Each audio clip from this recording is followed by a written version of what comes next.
بسم اللہ الرحمن الرحیم الحمدللہ رب العالمین وصلی اللہ علی محمد وآلہ الطاہرین۔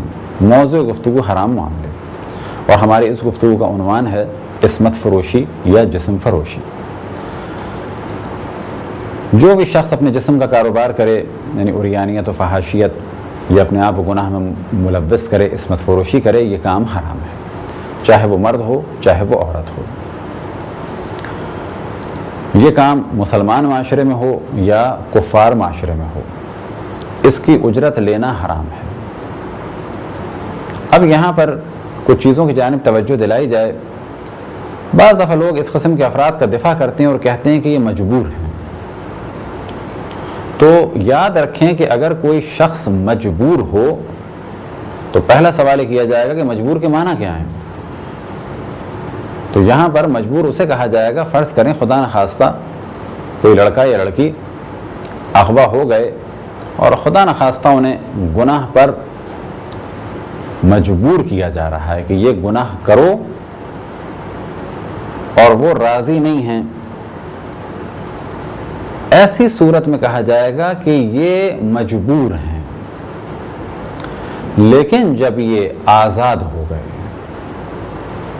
با اختیار ہو گئے، اور انہوں نے خود اپنی رضایت سے، اپنے اختیار سے اپنی جسم فروشی کا کام شروع کر دیا، تو اب انہیں مجبور نہیں کہا جائے گا۔ لہذا بعض دفعہ لوگ کہتے ہیں یہ مجبور ہیں کیونکہ ان کے پاس آمدنی نہیں ہے۔ یہ مجبور نہیں ہے، یہ کوئی اور کام بھی کر سکتے ہیں۔ انہیں کس نے کہا کہ ٹھاٹھ سے رہیں، اپنے لینگویج اسٹینڈرڈ کو کم کریں، کوئی اور کام کریں۔ ہزاروں خواتین گھروں میں کام کر رہی ہیں، حوضریوں میں کام کر رہی ہیں، آفسوں میں کام کر رہی ہیں، برتن دھو رہی ہیں۔ تو یہ کہنا کہ یہ مجبور ہیں، مجبور نہیں ہے۔ مجبور کی مثال وہی ہے جو ہم نے دی کہ فرض کریں وہ لڑکی یا لڑکا اغوا ہو جائے، انہیں مجبور کیا جائے گناہ پہ، زبردستی کی جائے گناہ کے لیے، تو کہا جائے گا یہ مجبور ہے۔ لہذا وہ خواتین کہ فرض کر لیا جائے کہ بچپن میں وہ مجبور تھیں، جوانی میں وہ مجبور تھیں، لیکن اب جب ان کی عمر گزر چکی ہے تو اب یہ ایسا کام کیوں کر رہی ہیں؟ تو جواب یہ ملے گا کہ ان کے لیے حرام اور حلال میں کوئی فرق نہیں ہے۔ انہیں مال چاہیے، چاہے وہ کسی بھی طریقے سے ہو۔ تو ایک بدترین کام، ایک بدترین جرم، ایک بدترین آمدنی یہ عصمت فروشی کی ہے، اور اس کمائی کو کھانے والے افراد کو اسلام میں کہا گیا ہے دیوس، کہ جو حرام کی کمائی کھائیں۔ کون سے حرام کی؟ اس طرح کے حرام کام کی کمائی کو کھائیں۔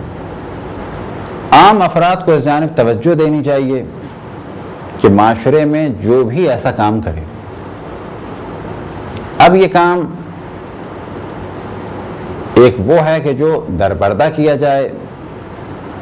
اگر یہ کام فلموں کی صورت میں ہو تو اور زیادہ برا ہے، کیونکہ وہ شخص کہ جو ایک شخص کے ساتھ گناہ کرے کہ قطعاً وہ گناہ ہے اور بہت بری چیز ہے، لیکن ایک وہ شخص کہ جو اس گناہ کو نشر کرے اور پھیلائے، یہ اس سے زیادہ بری چیز ہے۔ تو اس قسم کے افراد کی ذرہ برابر تعریف یا تائید یا ان کو شیلٹر دینا گناہ ہے۔ ہاں اگر مجبور ہوں، مجبور کیا مثال ہے جو ہم نے پہلے دی، اگر مجبور ہوں تو کہا جائے کہ اللہ انہیں موقع عطا فرمائے کہ یہ آزاد ہوں اس مشکل سے اور ایک اچھی زندگی گزاریں۔ اور اگر وہ مجبور ہیں تو پھر کوئی برائی بھی نہیں ہے۔ برائی نہیں ہے سے کیا مراد؟ یعنی عند اللہ، یعنی اللہ سبحانہ و تعالیٰ کی بارگاہ میں وہ مجرم نہیں ہے۔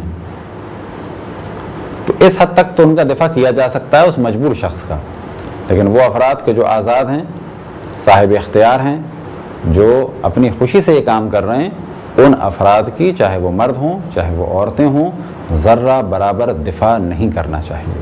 اسی طریقے سے وہ افراد کہ جو ان گناہوں کے لیے افراد کو لے کے آئیں، اس عمل کو کہا جاتا ہے اسلام میں قیادہ۔ بس اگر کوئی کسی مرد کو لائے یا کسی خاتون کو لائے، کسی مرد کے پاس لائے یا کسی خاتون کے پاس لائے، کسی بھی اعتبار سے ان بدترین چند گناہوں کے لیے افراد کو لے کے آئے اور مارکیٹنگ کرے، تو یہ افراد بھی بدترین کاموں میں مصروف ہیں، گناہگار ہیں، ان کی آمدنی حرام ہے۔ اور پھر ہم عرض کریں کہ اگر یہ کہیں کہ ہمارے پاس کوئی کام نہیں ہے، مجبور ہے، تو کہا جائے گا آپ سامان اٹھا سکتے ہیں، جھاڑو لگا سکتے ہیں، سبزی بیچ سکتے ہیں۔ یہ کہنا کہ ہم مجبور ہیں اور اس کے علاوہ کوئی آمدنی نہیں ہے، یہ گناہ کو پھیلانے کا سبب بنتے ہیں اس قسم کے بہانے۔ خداوند تبارک و تعالیٰ سے دعا ہے کہ بحق محمد و آل محمد ہم سب کو اپنے رسول، اپنی حجتوں، خصوصاً امام زمان علیہ السلام کی معرفت اور اطاعت کی توفیق عطا فرمائے۔ وصلی اللہ علی محمد و آلہ الطاہرین۔